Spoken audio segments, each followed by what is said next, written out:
Apocalipsis 7:9 hay una frase sumamente intrigante. Allí se describe una gran multitud. Son los salvos que finalmente están en presencia de Jesús con vestiduras blancas. Pero de repente dice algo sumamente extraño. Tienen en sus manos unas hojas de palmeras. ¿Por qué tendrían en las manos unas hojas de palmera? Y más intrigante aún, de todo lo que pudiera estar ocurriendo ahí, ¿por qué es importante para nosotros explicarnos justamente ese detalle? Descubrir el motivo te hará entender muchas cosas de la Biblia en general y del Apocalipsis en particular. Comencemos.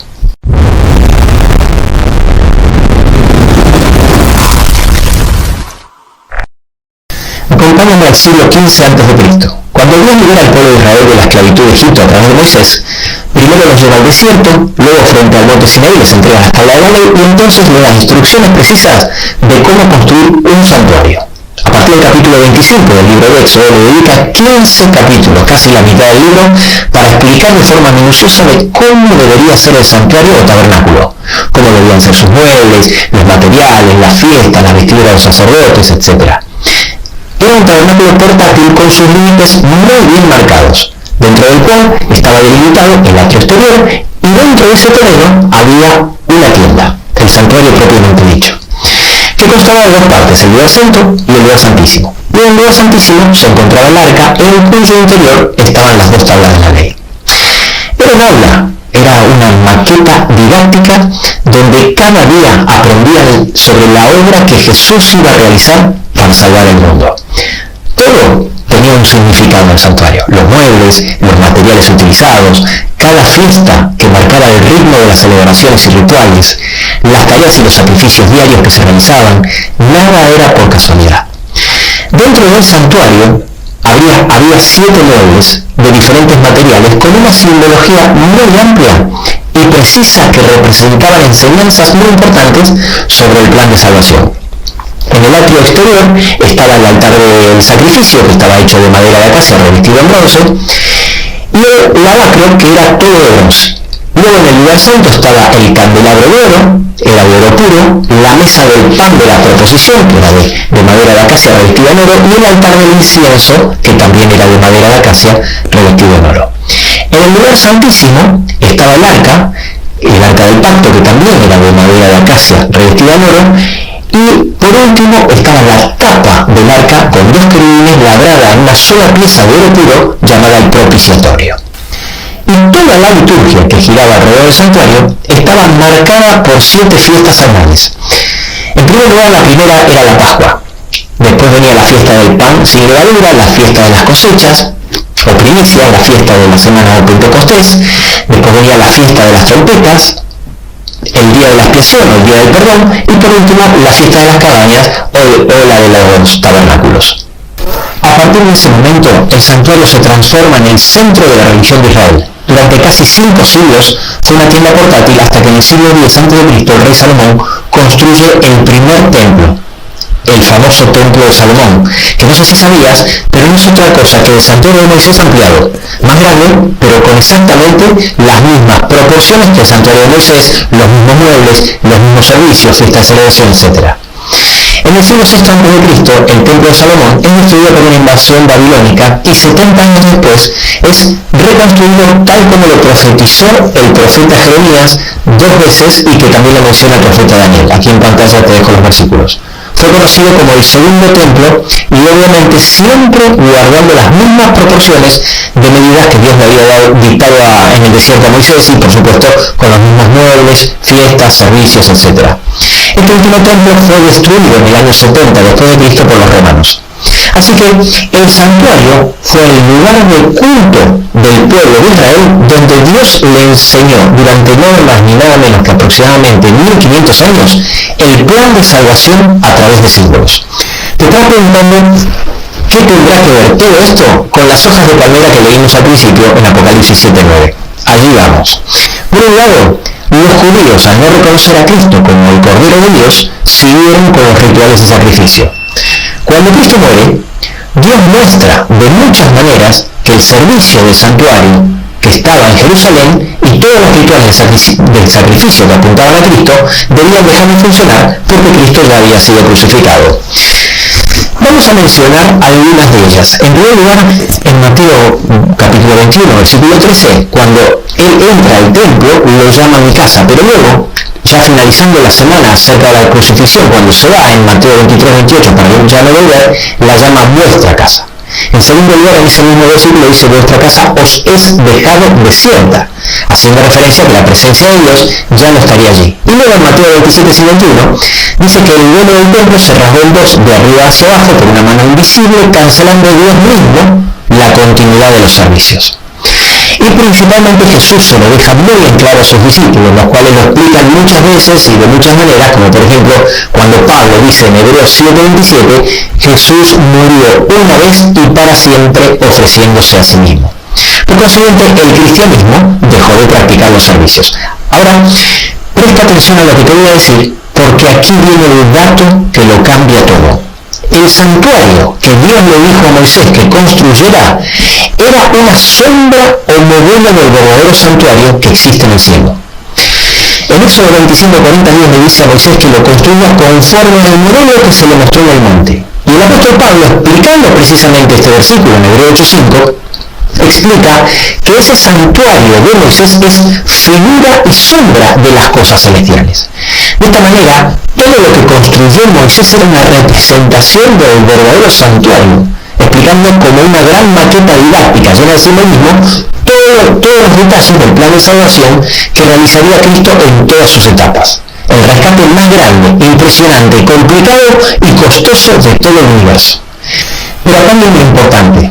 Es verdad que el santuario terrenal dejó de funcionar, pero cuando Jesús muere y asciende al cielo, Él empieza a ministrar como sumo sacerdote en el santuario celestial, el verdadero santuario del cual el terrenal de Moisés era una figura o sombra. ¿Estás escéptico? Sigue mirando este video y verás cómo todo tiene sentido. La Biblia está llena de referencias que hablan que Jesús ascendió al cielo a realizar una obra como sumo sacerdote ministrando por sus hijos en un santuario celestial. En el libro de Hebreos, capítulo 6, del 18 al 20, claramente nos dice que Jesús entró dentro del velo como sumo sacerdote. En Hebreos 9:11 dice que lo hizo en un tabernáculo hecho más perfecto, no hecho por manos. Lejos de olvidarse del santuario como algo del pasado en el Nuevo Testamento, se sigue mencionando al santuario y Apocalipsis no es una excepción. Tan pronto inicia el libro de Apocalipsis, que en griego significa revelación, en sus primeras 4 palabras, Juan dice la revelación de Jesucristo. Y en el primer capítulo se le muestra a Jesús caminando en el lugar santo, entre los candelabros del templo celestial. Son muchas las menciones directas e indirectas que se hacen del santuario en el Apocalipsis. En Apocalipsis 8, versículos 3 y 4, por ejemplo, hay una escena frente al altar del incienso. Y en Apocalipsis 11, 19, se menciona el arca del pacto. Por este motivo, la comprensión del santuario es, sin ninguna duda, una llave para entender el Apocalipsis y muchas otras profecías de la Biblia. Como mencioné antes, la primera fiesta del año era la Pascua. En la Pascua se sacrificaba el Cordero Pascual, un sacrificio con características muy específicas que apuntaban al sacrificio de Cristo. Ese Cordero debía ser macho, idóneo, sin defecto, y Dios había dado instrucciones precisas de dónde y cuándo debía realizarse el sacrificio. Se realizaba en el primer domo, el altar del sacrificio que estaba en el atrio exterior, que simbolizaba la tierra, por la tarde antes de la puesta del sol del 14 de Nisan. Pues bien, esta fiesta, la Pascua, y el rito del sacrificio pascual era un ensayo que se realizaba cada año durante 1500 años para anunciar la muerte de Cristo, que es representado como el verdadero Cordero de Dios que quita el pecado del mundo. Y tal como el rito lo anunciaba año tras año, Jesús murió exactamente a la misma hora y el mismo día que se realizaba el sacrificio del Cordero Pascual. Jesús fue crucificado antes de la puesta del sol del 14 de Nisan. Cuando en el santuario terrenal se sacrificaba cada día un cordero, lo importante no era la muerte del cordero, ya que esto era un símbolo. Lo verdaderamente importante es lo que ese sacrificio simbolizaba, es decir, simbolizaba a Cristo en la cruz muriendo por nuestros pecados. De la misma manera, cuando vemos en el santuario terrenal al sumo sacerdote entrando en el lugar santo y realizando actividades relacionadas con el candelabro de oro, esto no era lo realmente importante, sino lo que simbolizaba, es decir, la función de Cristo en su plan de salvación relacionada con esa cena. Por ejemplo, como la que vemos en Apocalipsis 1:13, donde nos muestra a Cristo en el lugar santo, que es donde estaba el candelero de oro. Vayamos ahora directamente a la última fiesta. Era llamada la fiesta de las cabañas o Sukkot, y era una fiesta de celebración, donde Dios había dejado bien claro que debía celebrarse con alegría y regocijo, a diferencia de otras fiestas como la fiesta del día de la expiación o Yom Kippur, que debía celebrarse con espíritu contrito. Aquí viene el detalle que quiero resaltar, donde vemos que todo encaja perfectamente. Una de las características de esa fiesta de alegría y celebración es que los participantes de la misma debían celebrarlo con ramas de palmeras en las manos, tal como lo dice en Éxodo 23:40, lo mismo que tenían en la mano los salvos de Apocalipsis 7:9. Ahora sabemos por qué en Apocalipsis los salvos tenían ramas de palmera en las manos. Nos está explicando de forma cifrada y simbólica que estarán celebrando la verdadera fiesta de los tabernáculos, la última del plan de salvación. Un simple detalle sin sentido ahora no solo cobra sentido, sino que nos ayuda a entender mucho mejor la escena. En primer lugar, podemos ver que el Apocalipsis habla mucho más del santuario y sus fiestas de lo que pensamos, ya que a veces su mención está escondida en símbolos. Por eso insisto que la comprensión del santuario es una llave para entender el Apocalipsis. Y en segundo lugar, tenemos otro versículo que nos confirma que cada fiesta del santuario era un ejemplo o símbolo del ensayo del verdadero acontecimiento futuro y trascendente del plan de salvación sobre el cual Dios pedía que estemos en conocimiento y expectantes. Ahora bien, si hace 2000 años Cristo, el verdadero Cordero Pascual, murió para redimirnos, realizando por fin el sacrificio que año tras año se venía celebrando simbólicamente en la primera fiesta, la Pascua, y en el cielo, cuando todo haya terminado y por fin estaremos salvos delante del trono de Dios, estaremos celebrando la séptima fiesta, la verdadera fiesta de los tabernáculos, es inevitable que nos hagamos las siguientes dos preguntas. En primer lugar, ¿cuáles serían los acontecimientos trascendentes del plan de salvación que las otras 5 fiestas simbolizan? Y en segundo lugar, y lo que no es menos importante, ¿cuántas se han cumplido y cuántas faltan por cumplirse? Bueno, ese será el tema de los próximos videos de esta lista de reproducción, donde estaremos desarrollando todas las etapas de este increíble plan de salvación a la luz del santuario. No te olvides de hacerle clic al botón de suscripción y a la campanita para que no te pierdas ningún video. Y recuerda que en la comprensión de estos temas podría estar en juego tu vida eterna y la de tu familia.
bonus for me. I never want to lose you. I never want to lose you.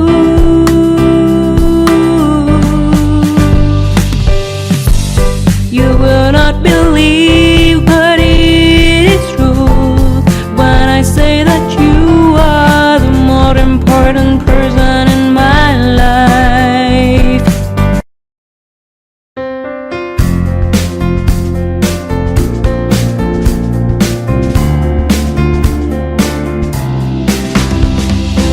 Every little thing related to you make me smile. I know you are doing hard work to make things possible. I want to let you know that I am with you, and I will be forever. Every little thing related to you make me smile. I know you are doing hard work to make things possible. I want to let you know that I am with you, and I will be forever. When you talk, I want to listen to you for hours. When you are there beside me, I feel like looking at you all the time. My love for you will never really change. Just want to tell you that you mean a lot to me.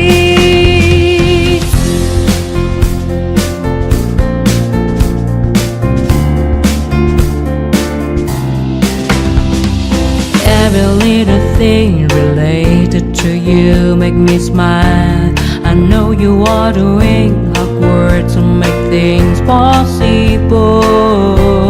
I want to let you know that I am with you, and I will be forever. Every little thing related to you.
bao đêm đợi chờ mưa rơi, lòng chơi vơi như giữa biển khơi, cánh chim bé nhau tung bay, người đầu hay ta không oán trời.